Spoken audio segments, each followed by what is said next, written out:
నమస్కారం తనుష్క గారు. నమస్కారం అండి. ఆగస్టు 17వ తేదీన నాగపంచమి అయితే రాబోతుంది. అవును. ముఖ్యంగా ఈ నాగపంచమి యొక్క విశిష్టత ఏంటి? ఆ రోజు మీరేం చేస్తున్నారు? ఓకే. ఫస్ట్ నాగపంచమి అనేటప్పుడు మనం మొక్కేది అని కన్ఫర్మ్ అది. ఆ రోజు ఎందుకంటే సర్పదోషం ఉన్నవాళ్ళు చాలామంది జాతకంలో చూస్తే వాళ్ళకి సర్పదోషం ఎక్కువ ఉంటుంది. దీనివల్ల ఏమవుతుందంటే పిల్లలు పుట్టడం డిలే అవుతుంది. ఇంకొకటి ఆ నాగదోషం సర్పదోషం వల్ల గొడవలు ఉంటుంది ఇంట్లో. హుహు. కానీ ఇవి నాగపంచమి అంటే నాగ దేవతలకు ఒక మర్యాద రెస్పెక్ట్ ఇచ్చే దినం అనమాట. అదే నాగపంచమి అనేది జనరల్గా నాగదేవతకు మెయిన్ ఏదైతే ఉందో నాగదేవత దానికి మనం మర్యాద వాళ్ళందరూ కూడా ఏంటంటే సంతోషంగా మనని అసలు ఆ ఒక్కరోజు పర్టికులర్గా భూమి తవ్వడం అంటే అసలు భూమి పూజ చేయకూడదు. లేకపోతే ఆ రోజు అసలు అంటే పొలంలో దున్నేది ఉంటాయి చూడండి, అంటే వాళ్ళకి ఏంటంటే అసలు దానివల్ల అక్కడ ఉన్న పాములు చనిపోతుందని. లేకపోతే ఒక ఇల్లు బేస్మెంట్ వేయకూడదు. ఆ మట్టిలో ఉన్న సర్పం ఏమన్నా చనిపోతే ఆ దోషం వస్తుంది ఆ ఒక్కరోజు. సో మనం అట్లాంటి పనులు చేయకూడదు. ఒకటి. రెండవది ఏంటంటే నాగపంచమి రోజు నాకు మేజర్ మిరాకిల్ జరిగింది కూడా ఉన్నాయి చెప్పాలి మీకు. నేను అసలు సర్పం గురించి అంతగా పూజలు ఏమీ పెద్దగా ఫాలో అయ్యేది కాదు. చాలా ఇయర్స్ బ్యాక్ నాకేమైందంటే అసలు ఈ జ్యోతిషం చెప్పేదానికి ముందుగానే ఒకరోజు వచ్చి అసలు సర్పదేవత రాహు మెయిన్ చెప్పాలంటే ఆ సర్పమే వచ్చి డైరెక్ట్గా నాతో మాట్లాడుతుంది. ఆ రోజు నాగపంచమిని తెలియదు. జనరల్గా ఏంటంటే తెలుగు వాళ్ళు ఎక్కువ పూజలు ఇక్కడ బాగా ఫాలో అవుతారు. నాగపంచమి అంటే తమిళియన్స్ అంతగా చేసేది కాదు. మేజర్గా చెప్పాలంటే ఇక్కడ తెలుగు వాళ్ళు చాలా నార్త్లో ఉండే వాళ్ళు చాలా బాగా చేస్తారు.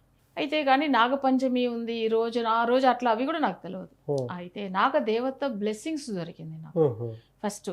నెక్స్ట్ వచ్చేందంటే ఆ రోజుల్లోంచి అసలు ఆ ఒక ప్రతి విషయం తను అసలు ఆయన ఏం మాట్లాడారు, ఆయన ఏం చెప్పారు అదని గుర్తుపెట్టుకుంటాను. నెక్స్ట్ నాగపంచమికి గుర్తు చేస్తాడు ఆయన. అది మనం మర్చిపోయినా. ఇంకొకటి పుట్టలో అసలు తీసుకెళ్ళి మనం పాలు పోస్తాం. ఒకరోజు ఏమైందంటే నాగపంచమికి అసలు నేను వెళ్ళలేదు. ఆ టైంలో అక్కడ పూజ ఇంటి దగ్గరనే ఒక పుట్టలో సర్పం వచ్చి అసలు పడమెత్తుంది ఇట్లా అసలు ఆడుకుంటూ. అసలు నిజంగా నాకు అసలు మిరాకిల్ అనిపించింది. ఇంటి దగ్గర ఒక చిన్న పుట్టనే కాదు అది, అసలు ఒక చిన్న హోల్ నుంచి బయట వచ్చి. తర్వాత ఏమైందంటే తీసుకెళ్ళి దాంట్లో పాలు పోసిన తర్వాత చాలా ప్రశాంతంగా అనిపించింది. తను పుట్ట దగ్గర ఎక్కడో ఉంటారు కానీ మన గురించి ఇక్కడ వచ్చిండు, మనం వెళ్ళకపోయినా. అసలు చాలా అంటే చాలా సంతోషము. కానీ ఏ రోజైతే నాగదేవత నాకు దర్శనం ఇచ్చి ఆ మాట చెప్పి నాకు మంచిగా కొన్ని ఉపదేశం ఇచ్చిండో దాంట్లోంచి ఇప్పుడు దాకా అసలు చెప్పాలంటే అసలు ఏ సమస్యనే లేదు. కానీ నాగపంచమిని కూడా నాకు ఆ రోజు తెలియదు. తర్వాత మనం కొన్ని ప్రోగ్రామ్స్ చూస్తూ ఉంటాం, టీవీలో చూస్తూ ఉన్నప్పుడు ఇవాళ నాగపంచమిని అందరూ కొంతమంది చెప్పుకుంటూ ఉంటారు చూడండి, పూజలు చేసాం అలాని. అప్పుడు అర్థమైంది. సో ఆ రోజు నేను ఇంకా గుర్తుపెట్టుకున్నాను. సో ఆ రోజు నుంచి ఇప్పుడు దాకా ఎవరికైనా కానీ మనం రెమెడీస్ ఇస్తున్నామంటే తప్పకుండా ఫలితం ఉంటుంది, వాళ్ళకి ఖచ్చితంగా రెమెడీ ఉంటుంది. సో ఇప్పుడు మన జాతకాలు చెప్పాలంటే కూడా వాళ్ళ బ్లెస్సింగ్స్ కూడా ఉండాలి. సో నాగదేవత బ్లెస్సింగ్స్ ఉంది అంటే ఎంత పెద్ద దోషం ఉన్నా అది తొలగిపోతుంది. సో ఆ నాగపంచమి రోజు ఎవరైనా కానీ ఇంత ముందుగా కూడా మన తెలిచో తెలియకుండా పాములు చంపేసి ఉంటారు. కొంతమంది ఇల్లు కట్టేటప్పుడు అక్కడ పుట్ట ఉంది పుట్ట తీసేసి ఉంటారు. కొంతమంది తెలియకుండా ఇంటి దగ్గరనే అసలు అప్పుడప్పుడు వస్తుంది కదా అని చెప్పి అసలు అనుకోకుండా చంపిన వాళ్ళు కూడా ఉంటారు తెలియకుండా. సో ఇలా జరిగి వాళ్ళ సమస్యలు ఎదుర్కొన్నప్పుడు ఏమవుతుందంటే ఈ ఒక్కరోజు పర్టికులర్గా గుర్తుపెట్టుకుని స్వామివారు పక్కన ఎక్కడైనా నాగదేవత టెంపుల్ ఉంటే వెళ్ళవచ్చు, లేదు పక్కన ఏదన్నా పుట్ట ఉంటే సర్పం పుట్ట ఉంటాయి అక్కడ వెళ్ళి పూజలు చేసుకోవచ్చు. లేకపోతే కొన్ని ఊర్లో పుట్లూరు అమ్మవారి టెంపుల్ ఉంది చెన్నై దగ్గర, సో అక్కడ కూడా వెళ్ళి చేయవచ్చు. ఎందుకంటే పుట్టలాగానే అయిపోయింది అమ్మవారు. సో అక్కడ కూడా వెళ్ళి పూజలు చేసుకోవచ్చు. ఇవన్నీ ఎందుకు మనం చేస్తున్నామంటే మనకే తెలియకుండా దోషాలు ఉంటే కూడా ఎన్నో రోజులుగా పూజ చేయకపోయినా ఆ పర్టికులర్గా నాగపంచమి రోజు చేసే పూజకు అంతా ఫలితం డైరెక్ట్గా నాగదేవతకు అందుతుంది అనమాట ఆ పూజ. సో ఇంకా మనం చెప్పాలంటే మేము స్పెషల్గా పూజలు చేపిస్తాము నాగపంచమి రోజు. ఎవరి జాతకంలో అయినా కానీ మేము అనుకోకుండా ఈ సర్పదోషం వల్ల బాధపడుతున్నామండి, రోజు నాకు సర్పం కళలో కనిపిస్తూ ఉంటుంది, లేదు ఆ సర్పం నాకు కళలో అంటే నన్ను కాటేలాగా ఉంటుంది ఇట్లా చెప్పే వాళ్ళు ఉంటారు. కొంతమంది ఆ సర్పం వల్ల మేము ఎక్కువ సమస్యలతో అసలు బాధపడుతున్నాము, మాకు రోజు కనిపిస్తుంది అట్లా అని చెప్పి. సో వాళ్ళకి కూడా మనం చేపిస్తాం. అయితే ఒకరికి బ్లాక్ మ్యాజిక్ ఉంటే కూడా వాళ్ళకి యాక్చువల్గా ఏంటంటే బ్లాక్ మ్యాజిక్ ఉన్న వాళ్ళకి కూడా సర్పం కళలో కనిపిస్తూ ఉంటుంది, అలా కూడా ఉంటుంది. సో ఇదంతా మనం చూసుకొని వాళ్ళ జాతక రీతిగా అనలైజ్ చేసి ఆ నాగపంచమి రోజు చేపించే పూజకు అంత ఫలితం ఉంటుంది. అది తప్పకుండా చేసుకోవాలి. జాతకంలో పుత్రదోషం ఉన్నా, ఈ బ్లాక్ మ్యాజిక్ ఉన్నా, లేకపోతే వాళ్ళ ఇంట్లో గొడవలు ఉన్నా. సో ఆల్రెడీ ఒక క్లయింట్ కూడా, నేను ఇంత ముందుకు వరంగల్ వెళ్ళినప్పుడు ఒక క్లయింట్ వచ్చారు. వచ్చిన తర్వాత వాళ్ళ పాప జాతకం చూపించుకున్నారు. ఆ పాప జాతకం చూపించుకునేటప్పుడు ఇక్కడ పాపకు సర్పం వల్ల ఒక గండం ఉందని చెప్పాను. ఎప్పటిలోంచి మా అట్లా అని అడిగారు. పర్టికులర్గా ఆ టైం స్టార్ట్ అయిన టైమింగ్ చెప్పాను. దాంట్లోంచి ఇప్పుడు దాకా ఆమెకు ప్రాణగండం ఉంటుంది, చూసుకోండి అని చెప్పాను. సారీ మా పాప చనిపోయింది అని చెప్పిండు. ఎందుకు ఈ మాట చెప్పాడు అంటే, నేను చెప్పిన ఆ గండం టైమింగ్ లో ఆమె చనిపోయి ఉంది, కానీ ఎలా ఉంది తెలుసుకోవడానికి తను వచ్చారు. ఒక విషయం నేను అదే అన్నాను, ఆమెకు ఎందుకు జరిగింది ఏంది అని అడిగారు. సర్పం వల్ల గండం ఉంది ఆమెకు అని చెప్పాను. చూసారంటే వాళ్ళ ఇంటి గడప ముందుగానే అసలు ఒక పుట్టలాగా ఉండేదన్నమాట, ఇంటి మెయిన్ డోర్ ముందుగానే.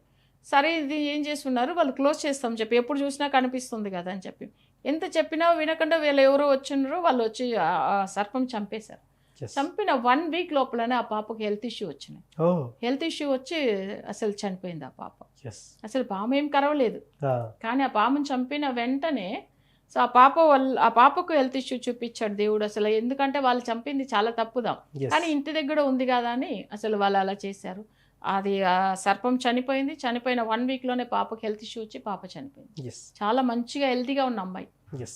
అమ్మ, ఇప్పుడు మీరు నాగపూజలు చేయిస్తున్నారు కదా, వాళ్ళు డైరెక్ట్గా పాల్గొనవచ్చా, ఆన్లైన్లోనే అంటారా, ఎలా అంటారు? వాళ్ళకి జాతక చక్రం కావాలి, వాళ్ళది డేట్ ఆఫ్ బర్త్ డీటెయిల్స్ ఇవన్నీ కంపల్సరీ వాళ్ళు ఇవ్వమని చెప్తాము. నెక్స్ట్ వాళ్ళ ఫోటో కావాలి, ఎవరైతే క్లయింట్ ఫాలో అవుతారో. ఇది మనం చేయించేది ఏంటంటే కొల్లిమలలో చేపిస్తాము. అక్కడ కొన్ని మూలికలు ఉంటాయి. సో అక్కడ వచ్చి ఎట్లా అంటే నాగకన్య అని కొన్ని వశీయ మూలికలు ఉంటాయి. అది వచ్చి సర్పం లాగానే ఉన్న మూలిక. అసలు సర్పం దాని ఒక స్కిన్ ఎట్లా ఉంటుందో సేమ్ అలానే ఉంటుంది, అసలు సేమ్ అట్లనే. బట్ అది దానితో అది వచ్చి కొంతమందులుగా అసలు అది పూజ చేయడానికి అవుతుంది. అట్లా దాంతో కొన్ని పవర్ఫుల్గా చేయించి తర్వాత పంపిస్తారు. అందులో కొన్ని ఇంపార్టెంట్ మెటీరియల్ వస్తుంది, అది వీళ్ళు చేయాలి. ఆ మూలికలతో వాళ్ళే పూజ చేస్తారు.